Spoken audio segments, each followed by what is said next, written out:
Medina মুনাওয়ারায় হযরত ওমর রাদিয়াল্লাহু তাআলা আনহুর সময় অনাবৃষ্টির কারণে দুর্ভিক্ষ দেখা দিয়েছিল। তখন হযরত ওমর জাস্টিসদেরকে, ম্যাজিস্ট্রেটদেরকে ডেকে পরিষ্কারভাবে এলান করে দিয়েছিলেন, এখন যদি কোনো চোর ধরা পড়ে, এই দুর্ভিক্ষ চলাকালীন কোন চোর যদি ধরা পড়ে আর প্রমাণিত হয় পেটের জ্বালায় চুরি করেছে, খবরদার তার হাতকে তোমরা কাটবে না, খবরদার হাত কাটবে না। ইসলাম তো আগে পেটে দেয়, আগে কোথায় দেয়? পেটে, তারপরে দেয় পিঠে, আগে দেয় না। মানুষের খাওয়া পড়া, শিক্ষা, চিকিৎসা, বাসস্থান সবটার গ্যারান্টি দেওয়া হয়। মদিনায় যখন এই গ্যারান্টি এসে গেল, চোরের হাত কাটা আইন মক্কায় নাজিল হয় নাই, নাজিল হয়েছে মদিনা মুনাওয়ারায় রাসূলের মদনী জিন্দেগিতে। কোন সময়? যখন রাসূলুল্লাহ প্রেসিডেন্ট। রাসূলুল্লাহ কি? যখন রাসূলুল্লাহ কি রাষ্ট্রপতি, সেই সময় মানুষ দরজা খুলে ঘুমাবার সুযোগ পেল, খাওয়া পড়া, শিক্ষা, চিকিৎসা, বাসস্থানের গ্যারান্টি পেল। এই সময় আল্লাহ রাব্বুল আলামিন তিনি যখন দেখলেন ইসলামী সমাজ ব্যবস্থা কোরআনের আইনের মাধ্যমে মানুষ সব রকমের নিরাপত্তা লাভ করেছে, পেটের সমস্যার সমাধান হয়ে গেছে, তখন আল্লাহ আইন জারি করলেন, আস-সারিকু ওয়াস-সারিকাতু ফাকতাউ আইদিয়াহুমা, চোর পুরুষ হোক আর নারী হোক উভয়ের হাত কেটে দাও। পুরুষ হোক আর নারী হোক এখন উভয়ের হাত কেটে দাও। দৃষ্টান্তমূলক শাস্তি হোক, যাতে করে এই চুরি আর না কেউ না করে।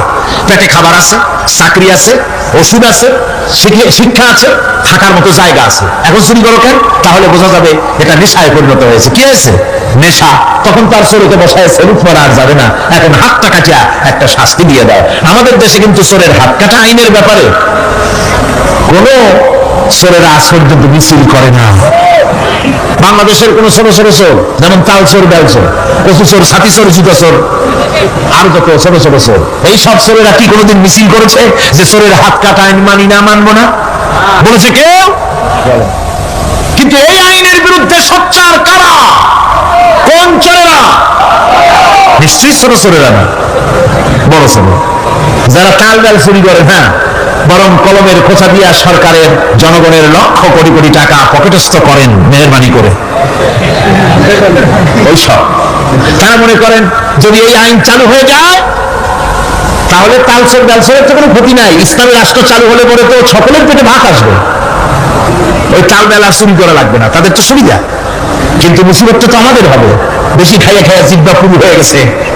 এখন ওই বেশি খাইতে না পারলে বদভ্যাস চালু হয়ে যাবে, চুরি করতে যখন যাইবে তখন এই আইন তো বিসমিল্লাহ হবে আমাদের দিয়া। এই জন্য ওনারাই বিরোধিতা করেন চরম ভাবে।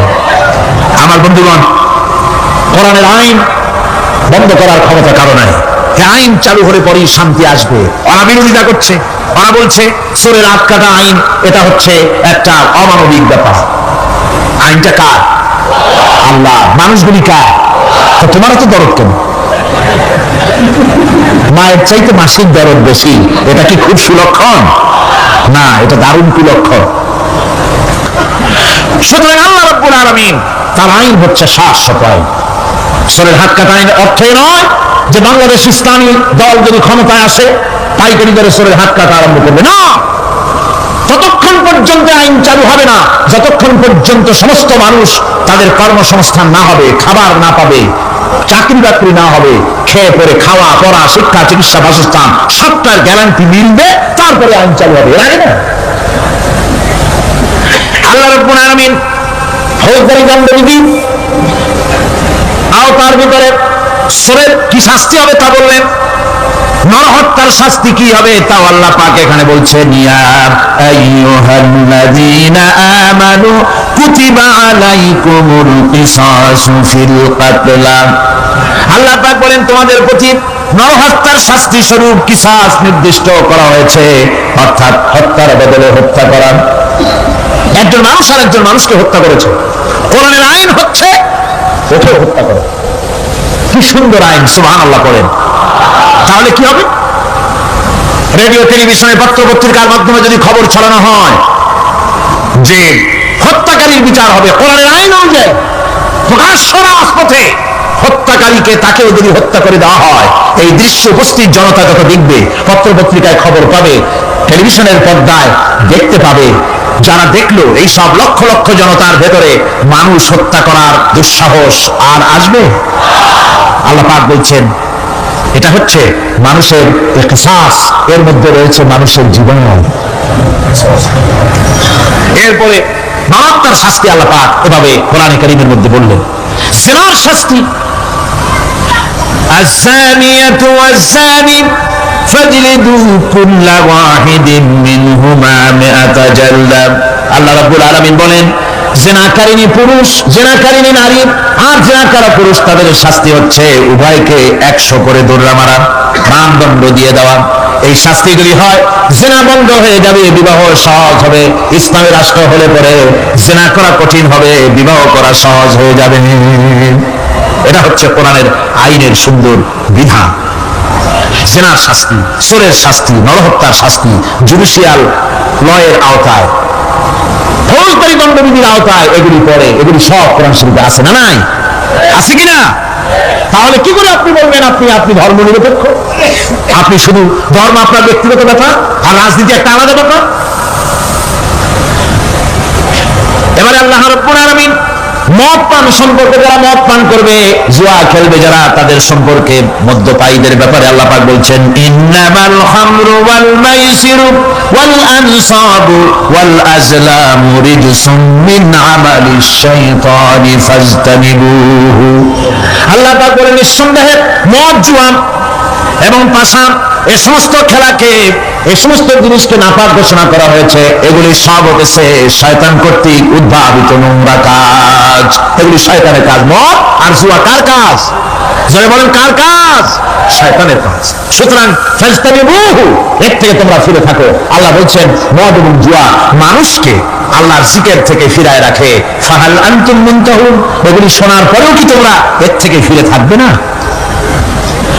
এবার আল্লাহ রাব্বুল আলামিন ওজনে কম দেওয়া সম্পর্কে বলছেন, যারা ব্যবসায়ী, অনেক ব্যবসায়ী আছে, ব্যবসা করতে গিয়ে ধর্ম ব্যক্তিগত ব্যাপার, ব্যবসার মধ্যে ধর্ম নিতে চাই না। কয় যে ধর্ম দারুণ পবিত্র জিনিস, এত পবিত্র, শুধু মসজিদে থাকবে, শুধু মাদ্রাসায় থাকবে, আমার জীবনের বিস্তীর্ণ অঙ্গনে ধর্ম ঢুকতে পারবে না। তার মানে ভাবখানা এই, আল্লাহ এবং রসুলকে বলে দেওয়া হচ্ছে হে আল্লাহ, হে রসুল, তোমাদের উপরে 144 জারি করে দিলাম, শুধু মসজিদে আর খানকায় থাকো, মাদ্রাসায় থাকো, আমাদের জীবনের বিস্তীর্ণ অঙ্গনে তোমাদের কোনো প্রবেশের অধিকার নাই। যেরকম নাউজুবিল্লাহ।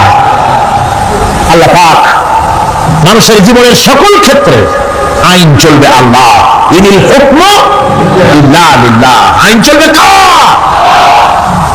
আল্লাহ রাব্বুল আলামিন বলেন ওজনে কম দিও না। ওয়াউফুল কাইলা ইযা কিলতুম ওয়াজিনু বিল কিসতাসিল মুস্তাকিম। মেপে যখন কোন জিনিস দিবে পরিমাপে কম দিবে না, ওজন করে যখন দিবে ওজনেও কম দিবে না। আল্লাহ পাক কোরআনে কারীমের মধ্যে সুন্দর করে সব কথা বলে দিলেন। ওজনে কম করো না, পরিমাপে কম করো না, সঠিকভাবে এটাকে দিও। ইয়াতীমের মাল সম্পর্কে কোরআন বলছে ولا تقربوا مال اليتيم إلا بالتي هي أحسن।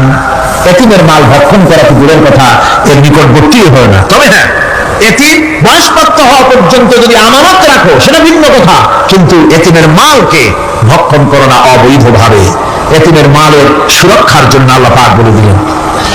অশ্লীলতা সম্পর্কে, আজকে সমাজে অশ্লীলতা চলছে, বেহায়ামি, নগ্নতা চলছে, এ সম্পর্কে আল্লাহ পাক বলছেন কুল ইন্নামা হারামা রাব্বিয়াল ফাওয়াহিশা মা যাহারা মিনহা ওয়া মা বাতান।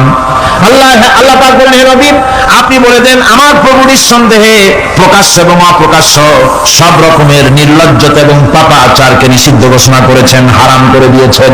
প্রকাশ্য এবং অপ্রকাশ্য সব রকমের পাপাচারকে, নির্লজ্জতাকে আল্লাহ পাক নিষেধ করেছেন। আজকে আমাদের দেশের টেলিভিশনে যে সমস্ত নির্লজ্জ বিজ্ঞাপন দেওয়া হয়, নারী দেহের যে সৌন্দর্য প্রদর্শনী করা হয়, এ কি কোনো মুসলমান দেশের করা উচিত? কোন মুসলমানদের জন্য এটা কি বৈধ? আজ নির্লজ্জতা, বেহায়ামি ছড়িয়ে পড়ছে চতুর্দিকে। আল্লাহ পাক নিষেধ করছেন, হারাম করে দিয়েছেন। প্রকাশ্য অপ্রকাশ্য সব রকমের নির্লজ্জতা আল্লাহ পাক। তাদের কাছে মজা লাগে, কবিতা পাঠের আসর, গানের আসর, পুঁথি পাঠের আসর, নাচ, নাটক, গল্প ইত্যাদি তাদের কাছে মজা লেগেছে। আমার কোরআনকে তারা ছেড়ে আপনার কোরআনকে তারা উপহাস করেছে। এই উপহাস করার কারণেই মুসলমানদের এই চরম অবনতি। আল্লামা ইকবাল বলেছেন, वो जमाना में मुअज़्ज़ज़ थे मुसलमान होकर और तुम मुखार बने हो तारिके कुरान होकर। সে যুগের মানুষেরা কোরআনকে সম্মান করে দুনিয়ার বুকে মর্যাদা তারা পেয়েছিলেন, আর আজকে কোরআনকে না মেনে কোরআন থেকে দূরে সরে গিয়ে মানুষেরা আজ চরমভাবে জিল্লতির মধ্যে পড়ে গিয়েছে। কাজেই আল্লাহ রাব্বুল আলামিনের নবী কিয়ামতের দিন মামলা দায়ের করবেন, বড় মুশকিল হয়ে যাবে মুসলমানদের জন্য, বিপদে পড়ে যেতে হবে। সেজন্য রসুল যে মামলা দায়ের করবেন ওই মামলায় যেন আমরা আসামি না হয়ে যাই, তার জন্য আমাদের দায়িত্ব হলো কোরআন পড়তে হবে, কোরআন বুঝতে হবে, আর কোরআন অনুযায়ী নিজেদের জীবনকে পরিচালিত করতে হবে। যারা এই কোরআনকে মানবে না, কোরআনের ফয়সালা অনুযায়ী জীবনের ফয়সালা করবে না, তাদের সম্পর্কে আল্লাহ পাক বলেছেন, ওয়ামান লাম ইয়াহকুম বিমা আনজালাল্লাহু ফাউলাইকা হুমুল যালিমুন। যারা এই কোরআন দিয়ে বিধান দিয়ে বিচার ফয়সালা করে না তারা জালিম, তারা কাফের, তারা ফাসিক, যারা নাকি কোরআন দিয়ে বিচার ফয়সালা করে না। সুতরাং কোরআনের ইখতিলাফ কায়েম করার জন্য চেষ্টা করতে হবে, সম্মিলিতভাবে চেষ্টা করতে হবে, যাতে করে সমাজে কোরআনের রাজ কায়েম হয়ে যায়। শুধু তেলাওয়াতের মাধ্যমে নয়, বরং বাস্তবে কোরআনকে জমিনে প্রতিষ্ঠার জন্য সর্বাত্মক প্রচেষ্টা চালাতে হবে মুসলমানদেরকে। আমরা কি সেই প্রচেষ্টা চালাতে রাজি আছি? যারা বলেন রাজি আছি। আল্লাহ রাব্বুল আলামিন বলেন, আমি প্রত্যেক নবীর জন্য দুষ্কৃতকারীদেরকে দুশ্মন বানায় দিয়েছি, অর্থাৎ এই দুশ্মনী চলতে থাকবে। হঠাৎ করে ফেরেশতা এসে জমিনে দিন কায়েম করে দিয়ে যাবেন, এই জন্য সংগ্রাম করতে হবে, এই জন্য কষ্ট করতে হবে। আর আল্লাহ পাক বলেন, নবীকে বলছেন, আপনাকে সাহায্য করার জন্য, সত্য পথ দেখাবার জন্য আর সাহায্য করার জন্য আমি আল্লাহ আপনার জন্য যথেষ্ট। যখন দিন কায়েমের জন্য সংগ্রামে মানুষ লিপ্ত হয়ে যাবে, আল্লাহ পাক বলেন, শত্রুদের হাতে অসহায় করে আমি তোমাদের ছেড়ে দেব না। ওয়া কানা হাক্কান আলাইনা নাসরুল মুমিনিন। মুমিনদের সাহায্য করা আমি আল্লাহর জন্য ওয়াজিব। মুমিনদের জন্য সাহায্য করা আল্লাহর কি হক। আল্লাহ বলেন, আমি মুমিনদেরকে সাহায্য করব, ভয় পাইও না। ওয়ালা তাহিনু ওয়ালা তাহজানু ওয়া আনতুমুল আলাউনা ইন কুনতুম মুমিনিন।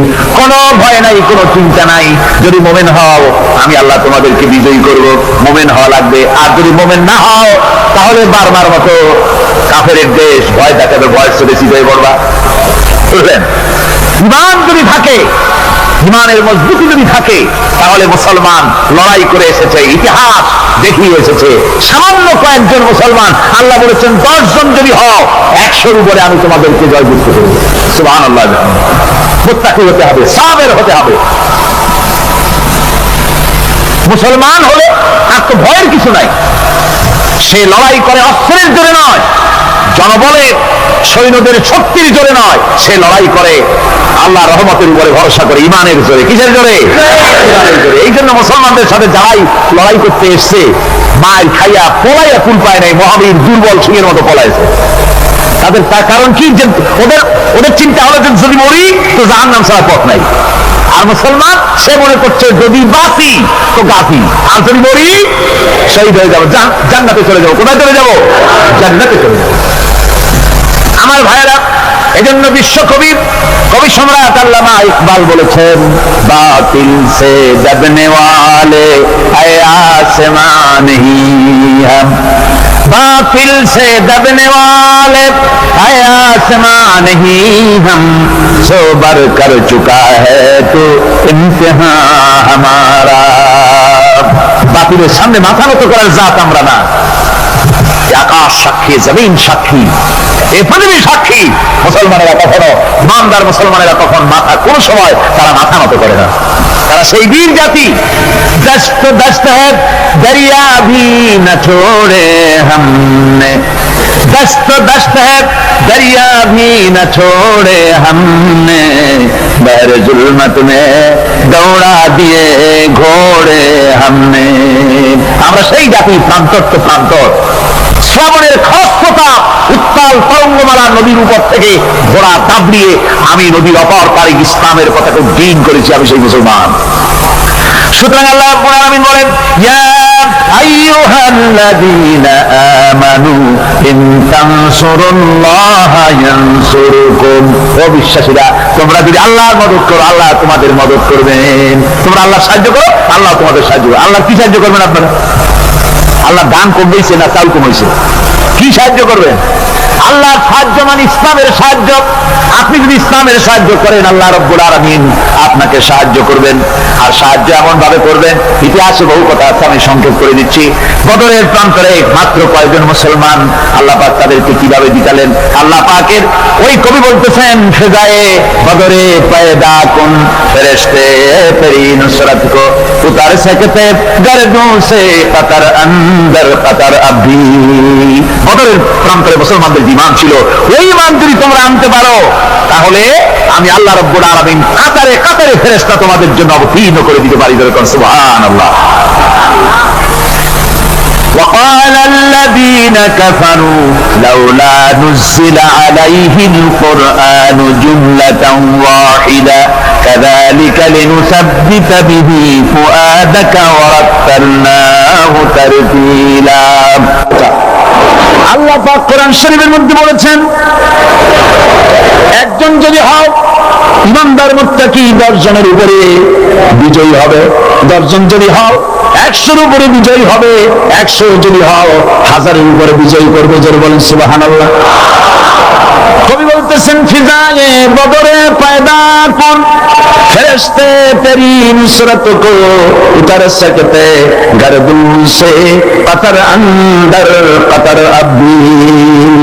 বদরের মুসলমানদের মতোই বানানো, তাহলে আকাশ থেকে কাতারে কাতারে ফেরেশতা নাযিল করে দিয়ে আল্লাহ পাক তোমাদেরকে সাহায্য করবেন। সুবহানাল্লাহ। সে আল্লাহ আছে না নাই? জোরে বলেন, আছে না নাই?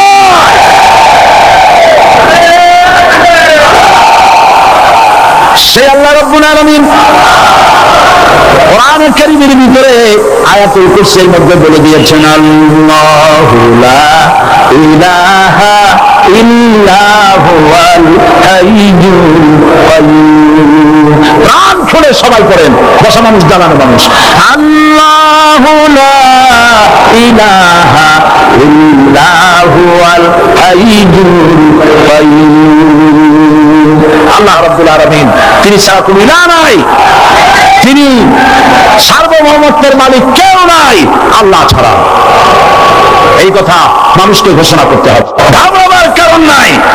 এর অর্থই নাই যে আপনারা কালেমার দাওয়াত দিবেন আর রাষ্ট্র শক্তি আপনারা পিটাইতেই থাকবে, আপনার কোনদিন আপনার সুদিন ফিরে আসবে না। বিষয়টা কি এমন না?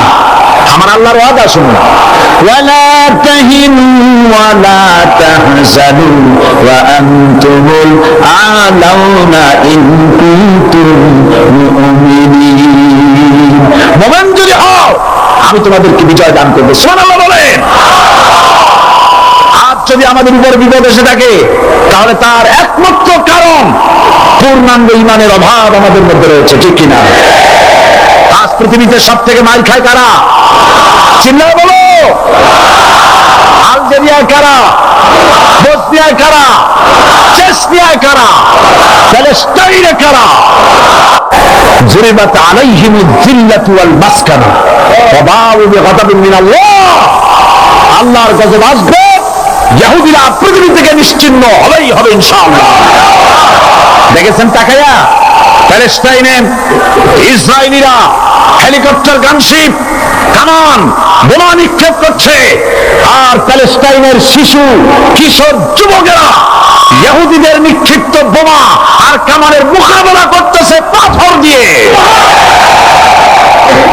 আমি আমার অন্তরের অন্তঃস্থল থেকে ধন্যবাদ জানাই, মোবারকবাদ জানাই খালিদ বিন ওলীদের উত্তরসূরি, খাব্বাব খুবাইবের উত্তরসূরি প্যালেস্টাইনের ওই সব যুবকদেরকে, যারা কাফের বেঈমান ইহুদিদের মোকাবেলা করতেছে ইট আর পাথর দিয়ে। আর আমি আমার অন্তরের অন্তঃস্থলের সমস্ত ঘৃণা দিয়ে আমি ধিক্কার জানাই পৃথিবীর মুসলিম শাসকদেরকে, যারা মুসলমানদের মার দেখে চুপ করে যারা বসে আছে।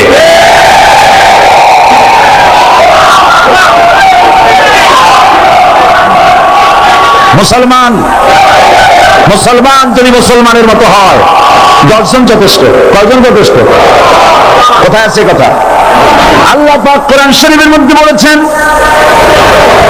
একজন যদি হও ইমানদার মুত্তাকি 10 জনের উপরে বিজয়ী হবে। 10 জন যদি হও 100-এর উপরে বিজয়ী হবে।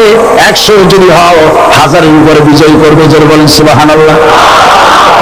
কবি বলতেছেন, ফিজায়ে বদরে পয়দা কুন ফেরেশতে তেরি নুসরত কো উতর সকতে গর্দুন সে কতর আন্দর কতর আবি। বদরের মুসলমানদের মতো ঈমান আনো, তাহলে আকাশ থেকে কাতারে কাতারে ফেরেশতা নাযিল করে দিয়ে আল্লাহ পাক তোমাদেরকে সাহায্য করবেন। সুবহানাল্লাহ। সে আল্লাহ আছে না নাই? জোরে বলেন আছে না নাই?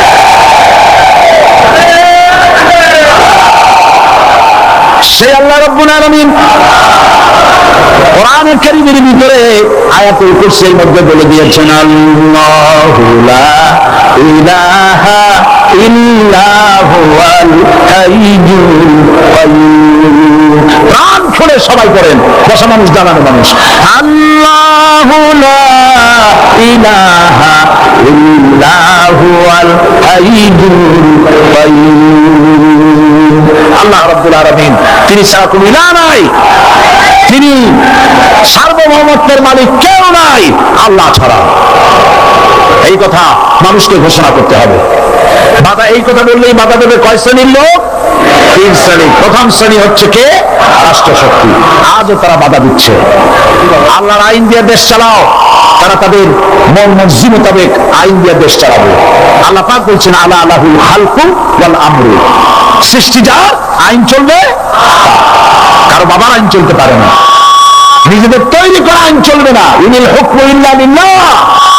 একমাত্র আইন চলবে কার? এই আইন রাসূল করিম সাল্লাল্লাহু আলাইহি ওয়াসাল্লাম মদিনায় কোরআন দিয়ে প্রতিষ্ঠিত করেছিলেন। আল্লাহর বিধান, আল্লাহর সার্বভৌমত্ব কায়েম করেছিলেন। কোরআন সংবিধান হলো, চুরি বন্ধ হলো, ডাকাতি বন্ধ হলো, জিনা বন্ধ হলো, হত্যা বন্ধ হলো, ধর্ষণ বন্ধ হলো, সব কিছু বন্ধ হয়ে গিয়ে মুসলমানেরা শান্তি লাভ করলো, পৃথিবীর মানুষ শান্তি লাভ করলো। সুবহানাল্লাহ। আজ মুসলমানেরা শত্রু চেনে না, বন্ধু চেনে না। বন্ধুকে বানাইছে শত্রু, শত্রুকে বানাইছে বন্ধু। কে বন্ধু কে শত্রু চিনাই দিবেন কে? আল্লাহ। বলেন কে দিবেন?